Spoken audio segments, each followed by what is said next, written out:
Cain and Lily, affectionately referred to as Lane by their legions of fans on The Young and the Restless, are reunited after having spent several years apart. The only difference is that Cain is now being played by Billy Flynn, who made his debut on the show last week. Now, Khalil is speaking out on her new co-star and has a special message for Lane fans. "I've been wanting to be used more, so it's great to be working a lot more and have something to really sink my teeth into," Khalil told TV Insider. "For a long time, it's been mainly a business storyline, which has been really fun to play and work with Victor, Newman, Eric Braeden, but it's nice to have that other layer of emotion and relationship and connection to play as well." The groundwork for the reintroduction of Cain to The Young and the Restless was partially paved by Amanda Sinclair, an attorney who was once romantically linked to Lily's cousin, Devon. Khalil revealed that she was in the dark about who Flynn would be playing, and that Cain was coming back until shortly before the day's actor began taping at Y&R. "I didn't realize they were bringing Cain back until a week or two before he started," Khalil shared. "I was super excited.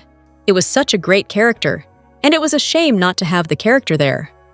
The actress said that she'd only heard great things about Flynn. "He's such a great guy and great to work with," Khalil said. The Y&R veteran says that this story is more than reuniting Cain and Lily. "I feel like the story is very compelling, and I think if fans can look at it with a new lens, they'll really like it," she said. "I think the good thing that Josh Griffith, executive producer, head writer, has done is he's completely changed the character of Cain." Set. Watch for Lily's life to be disrupted now that Cain is back. It's the first time in Lily's life that she's single, and she's invested in working with Devon, Winters, Brighton James, and Nate Hastings, Sean Dominic, and just really focused on business, Khalil points out. Khalil is hoping that viewers give Flynn's version of Cain a chance. "At the end of the day, it's not going to be the same Cain," she mused. "It's a completely different person, and I really hope that everybody gives Billy a chance and tries to look at the character through new eyes, because it is a new person, and honestly, it's a new character. He's nothing like Daniel Goddard, and that's kind of the point. The point was to make this character something completely different." Hello everyone, welcome back to my channel, Pulse Canvas. It's me, Julie here. I hope everyone is having a wonderful day. Keep watching. So let's dive into today's video. Welcome to The Young and the Restless Daily YAPP for a quick, and by that, I mean you're already halfway done, recap of the most amazing or what the heck did we just watch moments on today's episode. Let's get to it.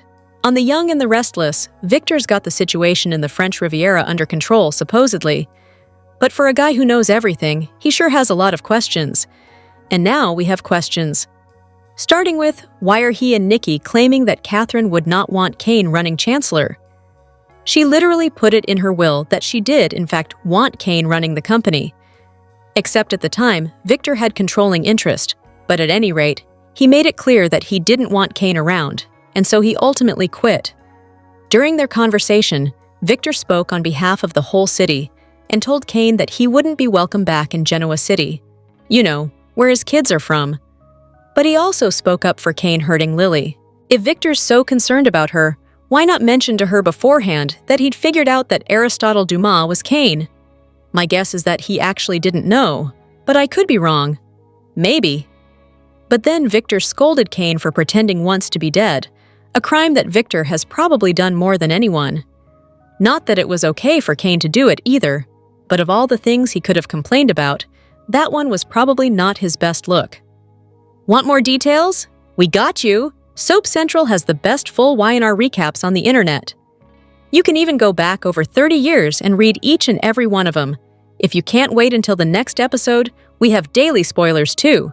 And whatever you do this weekend, do not, seriously, do not forget to read the 2 scoops for some laughs in the as close as we can come to being a watching party without actually being a show. And the best part is if you agree or disagree, we want to know. As always, share your comments below. Actor Billy Flynn made headlines when he left his role on Days of Our Lives and joined the cast of The Young and the Restless, simultaneously being the talk of all fans when he revealed that he was Aristotle Dumas and Cain Ashby. To be on The Young and the Restless and CBS feels like a dream come true. Flynn shared to Y&R Insider. Like Jermaine Rivers said when he joined the show earlier this year as Damian Cain, Y&R is Flynn's mom's favorite show. "So, Mom, you're welcome," Flynn quipped. Flynn stated that he knew all of the actors on the show and that he had been watching and admiring them for years. "I know a lot of the people over at CBS and Sony who work behind the scenes, and I love absolutely all of them, and I'm grateful to be here. I really am," Flynn said. Cain Ashby is an amazing character on paper, and obviously, there are some differences to what fans remember as Cain, but I think if they give it a chance for me, I think the character is something that everybody can relate to, Flynn explained. Flynn says that Cain is a guy who is feeling a bit lost and broken and wants to kind of discover who he is. He added that Cain was ultimately pulled back by the love of his life. "And that's the love story that I get to play. And I hit the jackpot with Christelle Khalil, who plays Lily Winters on Y&R, Flynn noted, saying of his co-star, "She is special. To get the chance to work with Mr. Eric Braeden, Victor Newman Y&R, has been a gift," Flynn said. He explained that their first scenes together covered a lot of ground. "We had stuff that I thought was amazing," the actor explained. Indeed, the pair went off for a private conversation, and Cain surprised Victor by wanting to make a trade for Chancellor. It was an audacious move for anyone, as Victor, as Amanda warns Cain, is a formidable opponent who shouldn't be underestimated. But Flynn warns Amanda right back that Cain shouldn't be underestimated either. Where the role is heating remains to be seen. Lily has been getting closer to Damian, and hearing that Cain wants to reunite with her could drive her even closer to him. Will Cain's former employee become his competitor for Lily's heart? Or will Damian help the fan-favorite couple reunite? By the sounds of it, Flynn is anticipating the Cain and Lily love story to continue one day. Another relationship of interest is Cain inviting Chance to the party. He wants Chance's professional assistance, as he's a cop, and Cain feels he's in danger. After all he has said and done in the past 6 years, emotions are high. Cain tells Chance that he thinks that by the end of the week, someone will try to kill him. Will Chance be able to prevent the party from taking a dark turn? Will someone actually try to kill Cain? And if so, who and how? As usual with this storyline, we're left with more questions than answers, and more will be revealed.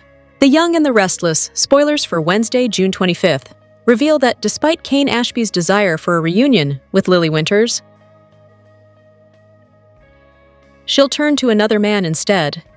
It'll be Damian Cain who serves as Lily's confidant and comforter in her time of need. Of course, that makes sense considering Cain just turned Lily's life upside down with all his deception. Lily still has a lot to wrap her head around when it comes to Cain's double-life revelation, so Damian will offer support. Meanwhile, Cain may have more details for Chancellor regarding the murder plot he just spilled. Somebody wants to kill Cain and could make an attempt on his life before the week's over, so Chance will certainly want all the info he can get. Next on Wednesday's Y&R episode, Cain will speak with Amanda Sinclair and provide updates on his meeting with Victor Newman. Although Victor didn't agree to a deal, Cain won't give up on acquiring Chancellor. Amanda will warn Cain not to underestimate a formidable foe like Victor, but Cain won't think Victor should underestimate him either. Once Phyllis Summers pops up and derails this discussion, she'll do her best to butter Cain up. Phyllis will still want a beneficial alliance and will be prepared to do whatever it takes to partner up with Cain. Although Cain may be annoyed by Phyllis's interruption, Amanda will try to help her BFF out of a jam. Phyllis will launch a bit of a crisis for the attorney, but Amanda will smooth things over and perhaps push Cain to keep an open mind. Back in Genoa City, Adam Newman will go on a digging expedition with Chelsea Lawson's help. That'll give Chelsea and Adam an opportunity to uncover some huge news. It looks like Adam and Chelsea will figure out that Dumas is Cain, but they won't have any way to inform Victor since there's no cell service on Cain's estate. On The Young and the Restless, tomorrow, Wednesday, June 25th, 2025, Amanda has some advice for Cain, while Adam and Chelsea dig up some dirt on Aristotle Dumas. We've got the photo spoilers of what's coming up. Devon thought that it was best for them to leave the French Riviera once they found out that Aristotle Dumas was Cain Ashby, but Lily wanted to stay and get some answers. Caught in the middle is Damien, who at first agreed with Devon, but once he heard Lily's explanation, he decided to change his mind. Damien offered to be there for Lily, to listen if she needed it, and to just be a friend. Seems like Lily takes him up on it after Cain reveals he wants her back. Is Damien really just a friend, or is she starting to look at him differently? Cain tells Amanda about his conversation with Victor, and she has some sage advice. Do not underestimate Victor as an adversary. Cain is undeterred. He claps back at Amanda that Victor shouldn't underestimate him either. Amanda might be the only one who knows everything that Cain has been up to. But has he told her the truth about his feelings for Lily? Back in Genoa City, Adam and Chelsea have a communications company to run and are looking for a reason to distract Victor from focusing on vengeful publications against Billy Abbott. Can they find some info on Aristotle Dumas? In an episode brimming with international intrigue and emotional fallout, Genoa City's own are thrust into a deadly game that begins in Paris but threatens to change everything back home. Under the shimmering lights of Paris, what began as a lavish international business gathering quickly unraveled into tragedy. The estate, once alive with power brokers and billion-dollar mergers, became the scene of a shocking crime: the death of Damien. His lifeless body, found in the Grand Hall, marked the start of a complex investigation that would shake both continents. Standing near the body was Cain Ashby, a man with a checkered past and now the prime suspect. As panic spread, Chancellor, Genoa City's steadfast sheriff, arrived on the scene, not by coincidence, but by instinct. His years of serving justice had led him to suspect something was wrong long before the first scream echoed through the estate. Chance wasted no time. Cain was arrested, handcuffed in front of the horrified guests, including his ex-wife Lily Winters, who collapsed in grief beside Damien's body. But even as Cain pleaded his innocence, cracks in the official story began to surface. No weapon was found on him, his confusion appeared genuine, and crucial surveillance footage had mysteriously gone missing just before the incident. For Chance, these weren't coincidences. They were red flags pointing toward a far more sinister truth. As Chance dug deeper, whispers of a shadowy figure began to take form, a man known only as Dumas. Little was known about him, except that his presence was felt in both Parisian back rooms and Genoa City boardrooms. Dumas wasn't just powerful, he was calculating, capable of manipulating events from the shadows with chilling precision. Evidence soon revealed Damien had grown suspicious and reached out for help. A cryptic final message from Damien read, "I think I've found Dumas." That message sealed his fate. What followed was a carefully orchestrated frame-up. Damien had been poisoned hours before the event. The chaos during the party had merely served as the grand reveal, and Cain, by design, was placed at the center. As Chance pursued the truth, the threat escalated. Witnesses vanished, a key lawyer disappeared, and a security guard was found dead. Still, he pressed on. Knowing the stakes were higher than just clearing Cain's name, this was about stopping a powerful manipulator who had infiltrated their lives. Lily, too, refused to sit idle. Driven by grief and the flicker of belief that Cain might be innocent, she reignited her old fire. Digging through Damien's notes, confronting allies and former flames, and pushing for answers, she found an unexpected ally in Audra Charles. Audra, with first-hand knowledge and a need for protection, pointed them toward a warehouse near Marseille, Dumas' command center. In a dramatic raid led by Chance, crucial evidence was recovered. Documents, recordings, and proof of Cain's innocence. Damien had confronted Dumas, and Cain had tried, and failed, to save him. Cain was finally exonerated, but his reputation had already suffered. Lily had doubted him, and that wound wouldn't easily heal. Damien was gone, and while justice had been served in part, Dumas had escaped, for now. Back in the candlelit halls of the Parisian estate, tension lingered. Cain's conversation with Lily revealed emotional scars that might never fully mend. He spoke of regret, of love lost, and of hope for redemption. But Lily, exhausted by years of broken promises, wasn't ready to forgive or forget. As new guests arrived, including Michael and Lauren Baldwin, Abby Newman, and Chance, murmurs filled the room. The truth about Cain's alter ego, Dumas, had begun to spread. Eyes watched him closely, uncertain if he was a victim or a villain. Cain, ever composed, welcomed them with charm, but beneath his smile was strategy. Because now, Cain wasn't just trying to survive. He was planning something. This episode of The Young and the Restless delivered a masterclass in suspense and emotional complexity. With international stakes, moral ambiguity, and layered performances, the fallout from Damien's murder promises long-term repercussions. While Cain may have been cleared, the revelation of his connection to Dumas leaves more questions than answers. Has he truly changed? Or is he now playing a more dangerous game? And with Dumas still at large, one thing is certain: the storm isn't over. It's just beginning. The Young and the Restless recap for Tuesday, June 24th, reveals that Victor Newman will allow Cain Ashby to make a full pitch, but he'll stand by his decision that there will be no Chancellor deal. Although Victor will push Cain to go after Jabot instead, Cain won't be interested in pursuing Jack Abbott's company or going after his family legacy. On the train, Devin Winters will warn that Lily Winters can't believe a word out of Cain's mouth, but she'll still want to stay and try to get some answers. Lily will make it clear that she won't be manipulated, so Damien Cain will back her up and push Devin to give his sister some credit. It'll be decided that they'll stay until the morning, and then Lily can figure out her next move. When Cain shows up on the train, he'll extend his hand to Damien, since this is the first time they're meeting in person. Damien won't accept the handshake and will lash out over being used as a pawn in Cain's deception. After Cain asks to speak with Lily alone, she'll assure Damien and Devin that she'll be okay. Cain will talk to Lily privately about there being more to the story, and will hope to explain in the morning, but she won't be sure she'll still be around. Once Cain admits he can't give up on them, Lily will fire back that he's delusional if he thinks there's any hope for their reunion. Cain will shrug that a guy can dream and eventually tell her goodnight before returning to the other guests. Back at the party, Michael Baldwin, Lauren Fenmore Baldwin, Abby Winters, and Chancellor will all finally show up.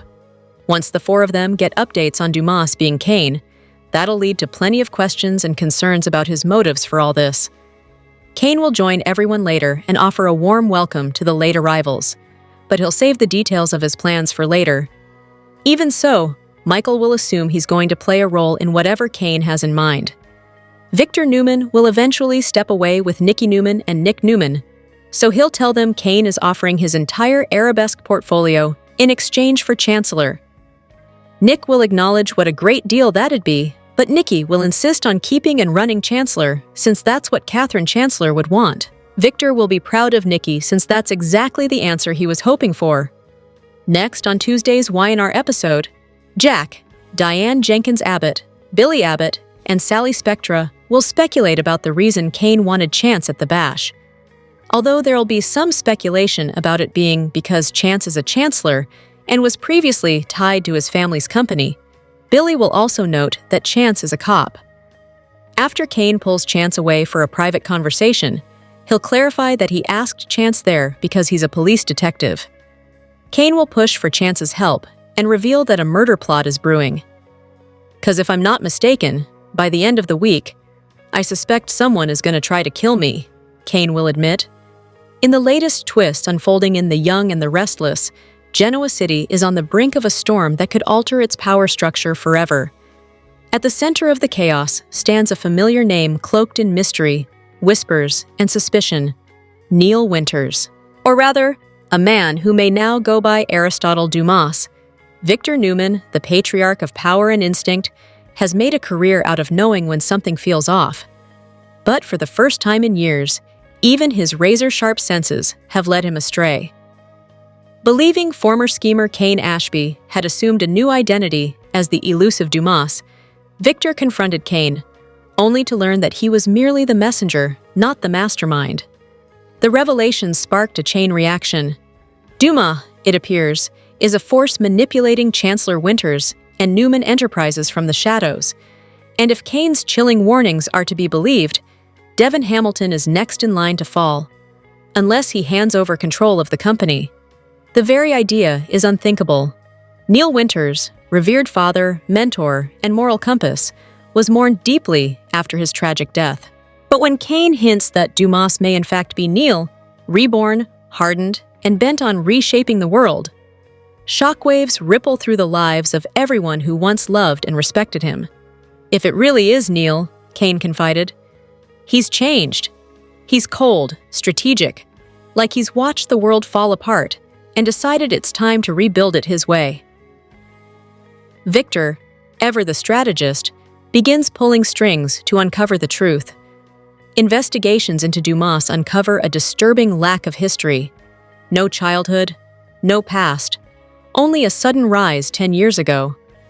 But a few recordings of Dumas's voice bear a chilling familiarity, not identical to Neil's, but close enough to unsettle even the hardened Newman. For Devon, the possibility that his beloved father faked his death is both traumatic and destabilizing. As he revisits Neil's funeral and memorial, small clues begin to haunt him. Business decisions, speech patterns, and corporate moves all carry a faint echo of Neil's style. The grief returns, but this time laced with anger and betrayal. Lily Winters faces her own torment. The man who had guided her through life may be alive, yet could now be the very threat to everything she stands for at Chancellor Winters.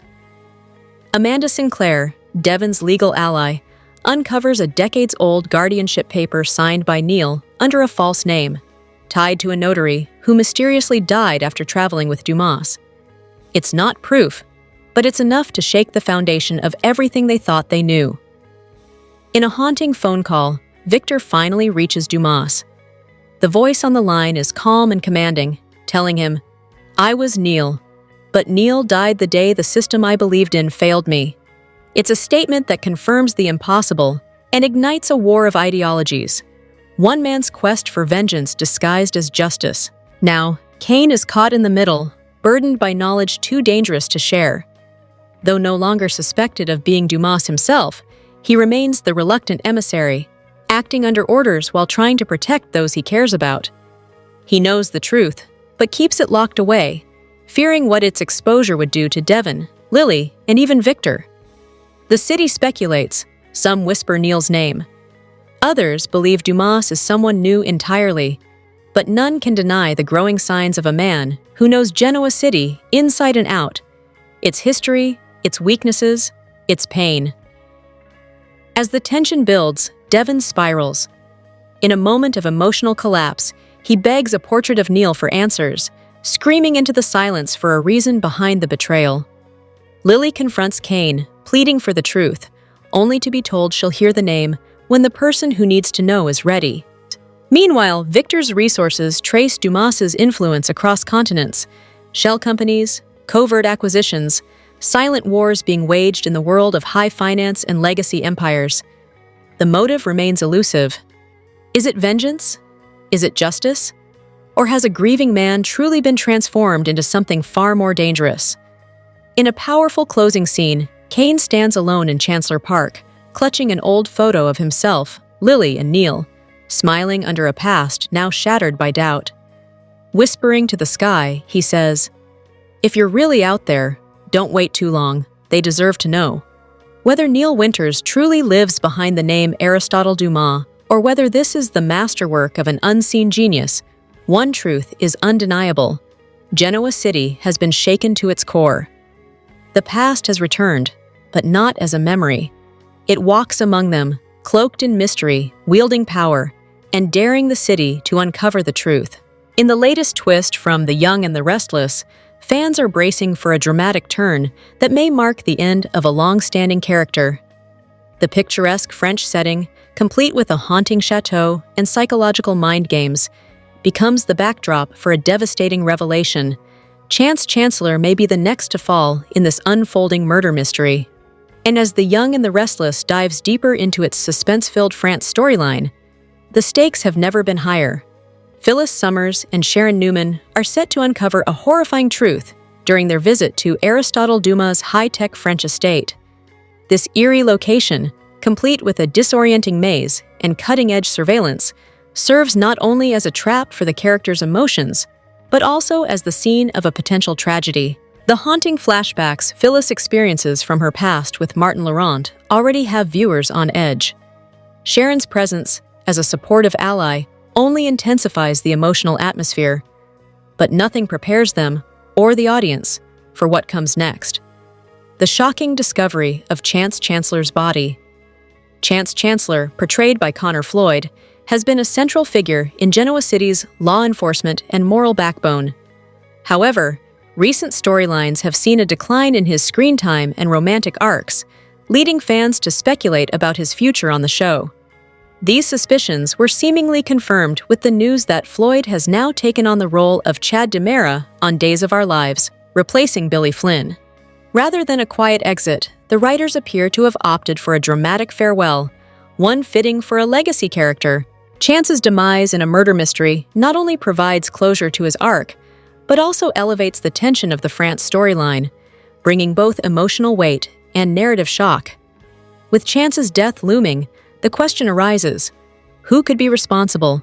Aristotle Dumas, aka Cain Ashby in a powerful new persona, stands at the center of suspicion. As the enigmatic host of the chateau and a master manipulator, Dumas certainly has the means and motive, but his obviousness raises doubts. Could someone else be the real killer? Enter Damien Cain, a character with deep connections to Lily and Dumas himself. His simmering jealousy and unresolved anger make him a strong suspect, especially in a plotline that thrives on psychological intensity and emotional volatility.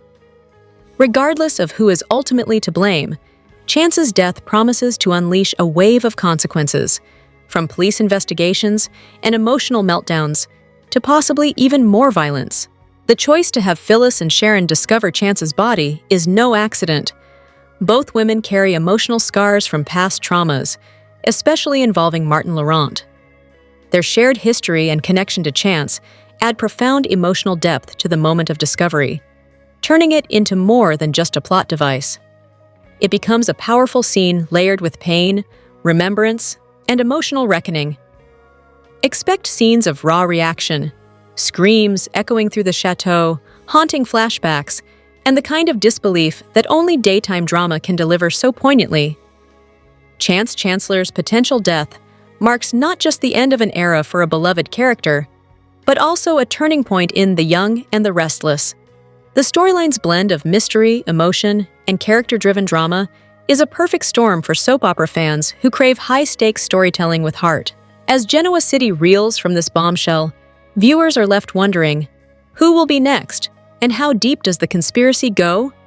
In the recent episode of the CBS soap opera, The Young and the Restless, aired on June 23, 2025, Cain Ashby's fancy retreat took a serious turn when he finally revealed he was Aristotle Dumas. He promised to talk to each guest one-on-one to make things right and said he wanted a fresh start, even if it meant giving up his empire. Victor Newman didn't go easy on him. He demanded to know where Cain's money came from. Cain explained he worked with his father, Colin, who helped him invest in cryptocurrency before he died. Cain offered to trade some of his empire for Chancellor, but Victor refused. Meanwhile, Billy Abbott thought back to Cain's past lies, and Sally Spectra suggested they break the news through Abbott Communications. Tensions on The Young and the Restless rose as Lily remembered past pain and said she couldn't move on without knowing the full truth. Cain Ashby on The Young and the Restless spoke honestly to his guests, admitting his past mistakes and wanting to be open about who he really was. He said he kept his Dumas identity separate so people wouldn't judge him. Now that the truth was out, he invited each guest to have a private talk with him during their stay. Victor Newman didn't want to wait.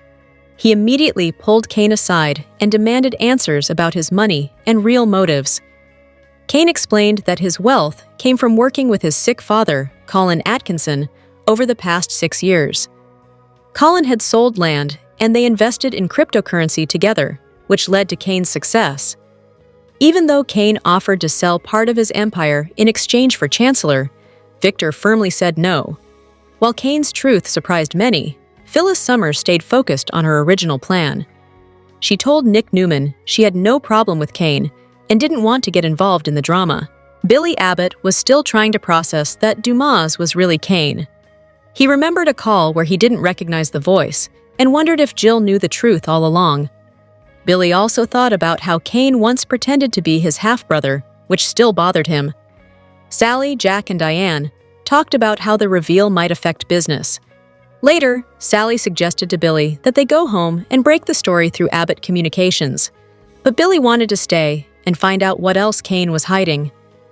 At the retreat on The Young and the Restless, Audra Charles asked Kyle Abbott about Cain's past, leading to playful teasing. Kyle joked that Audra liked Cain, but she denied it and teased that Kyle seemed jealous. Their chat showed some hidden tension. Meanwhile, on a train, Lily Winters told Devin and Damien about her rocky history with Cain. After their divorce, they got along for a while, but things fell apart after Cain reconnected with his sick father and wanted their kids to visit him. Lily couldn't forgive him and cut ties. Now that Cain was back, she said she couldn't move forward without knowing everything that happened over the past 6 years. With the truth out, old feelings returned and new conflicts began. Cain's reveal was only the beginning of the drama in Genoa City. Young and the Restless. 2-week spoilers for June 23rd, July 4th, 2025. See Adam Newman crashing the party as Billy Abbott vows revenge. Monday, June 23rd, Cain Ashby and Victor Newman have a private talk. Remember, Cain Ashby said he was going to talk to everybody one-on-one, and Victor says that he and his family are going back to Genoa City. But Cain tries to get him to agree to stay, says he's got a lot planned. Victor thinks Cain is acting like his scheming dad, Colin Atkinson. Then Cain reveals that Colin died 6 months ago, but he had atoned for his life of crime. Victor does apologize and, offer condolences for Cain's loss.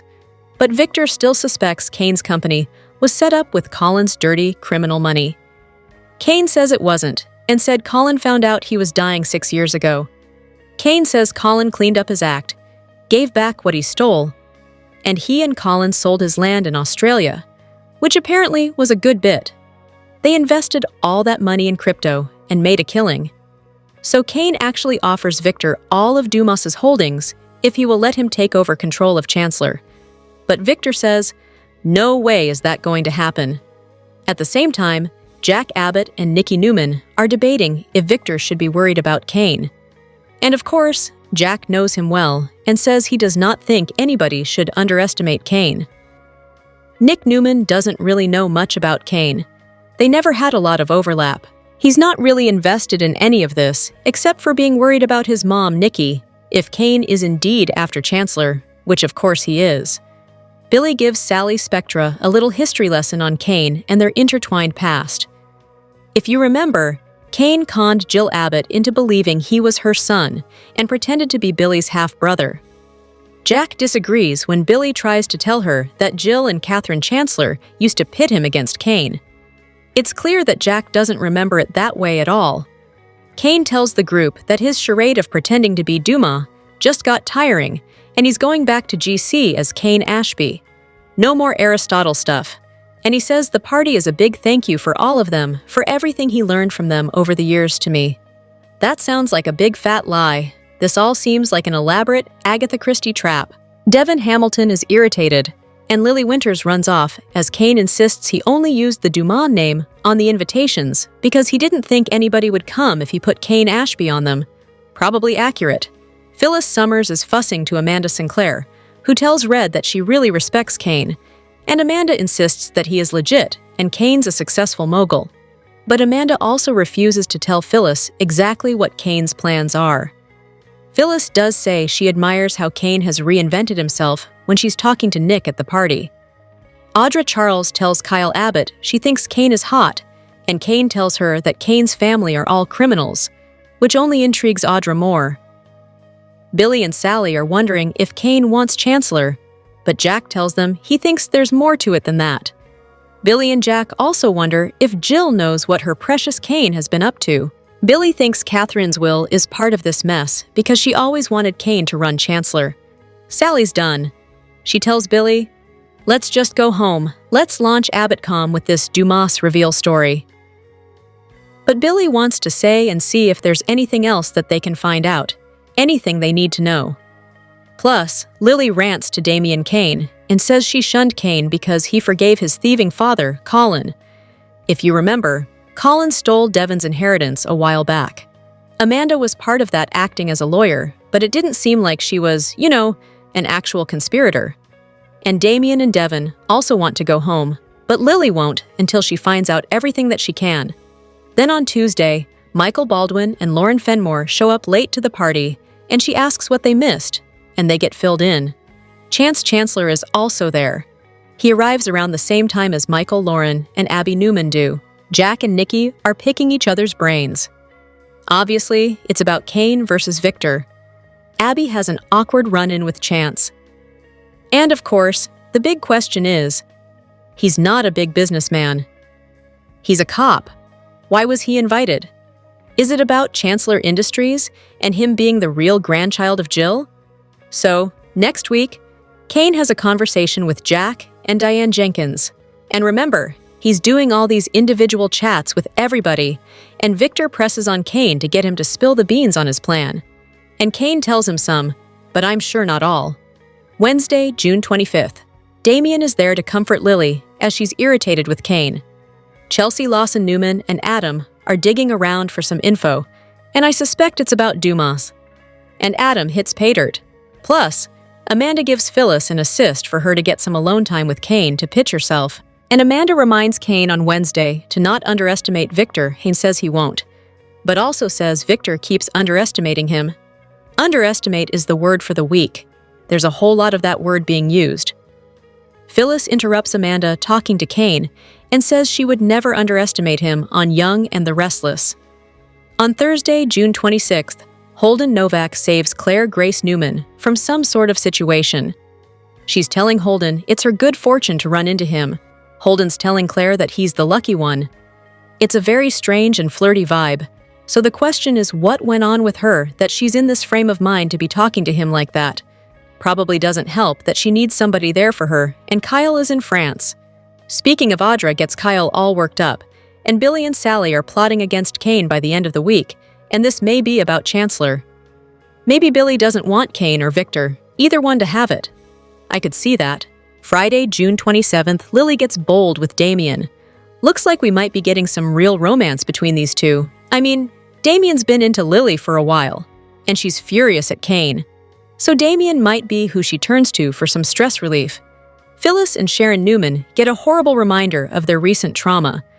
I wonder if one of Cain's games at this party is some kind of weird riddle or an escape room kind of thing. Exactly what would trigger them? And if so, was it done on purpose? Meanwhile, Nick demands to know exactly what Cain's intentions are. The week of June 30th through July 4th, Lily and Damian take a step forward. Lily's basically been playing hard to get, but Damian's been chipping away at her. But with the Cain reveal, Lily may tap the gas, and they have a real romance soon. Sharon's all hot and bothered for Nick, jealous about Phyllis, but Phyllis has got her eye on Cain soon. And official spoilers say Nick and Sharon connect in France. Holden and Claire are bonding back in town while she's upset. And I wonder if she gets tipsy and betrays Kyle. Cain wants Chancellor, but Victor's going to fight tooth and nail to keep it in Nikki's hands. And I wonder if Cain set up a contingency takeover plan, some kind of backup plan if asking Victor nicely didn't work, which he had to know it wouldn't work. Adam's in a panic trying to reach Victor to deliver dire news about what Cain is planning. Sally and Billy are lashing out. Sally's supposed to be there keeping him from being rash, but then she's all in. Kyle gets way too close to Audra. Chance's arrival in the group brings more drama. Also, just so you know, Friday, July 4th, it's a toss-up on whether it'll be a new episode. Tuesday 24, it was a new episode. That was when Chelsea and Adam cheated in Baltimore. But the year before, it was Encore. So, if you have a rerun airing that gets on your DVR, be sure and delete it, or the Monday, July 7th episode may not tape. Crystal?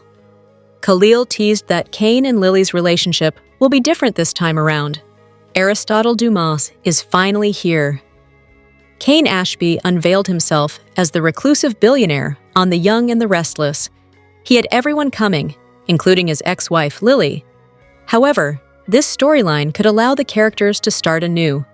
In an interview with TV Insider, Crystal Khalil asked Y&R fans to give Billy Flynn's portrayal of Cain a chance. It's only been a few episodes.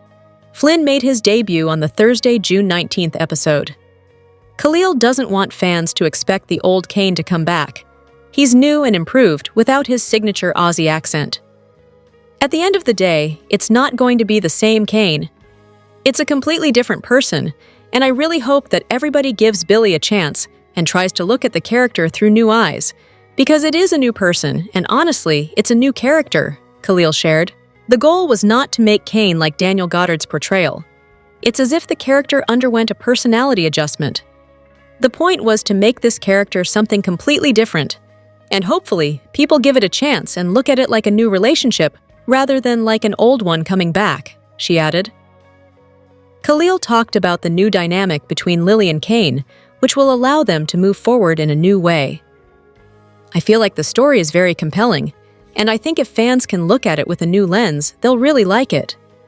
Cain's appearance will bring up complicated feelings for Lily. It's the first time in Lily's life that she's single, and she's invested in working with Devin and Nate and just really focused on business, Khalil explained. She teased that Lily doesn't have a guy in her life. However, Damien has taken a keen interest in her. What's also interesting to note is that Cain was his boss the entire time, and he didn't know it. Khalil explained that romance is the last thing on Lily's mind, especially when it comes to her ex. As of right now, no, absolutely not. She's very disturbed by his behavior and how he's lied and kept secret, and what he's hidden from the kids, and what's he hidden from her, and the fact that she finds out he was working with his dad, Colin, who is a very bad person. She shared, "It's safe to say that Cain and Lily are never ever getting back together." "It's never happening," the soap star concluded. What are your thoughts on Flynn's portrayal of Cain? Are you looking forward to more Cain and Lily scenes? Let us know in the comments section.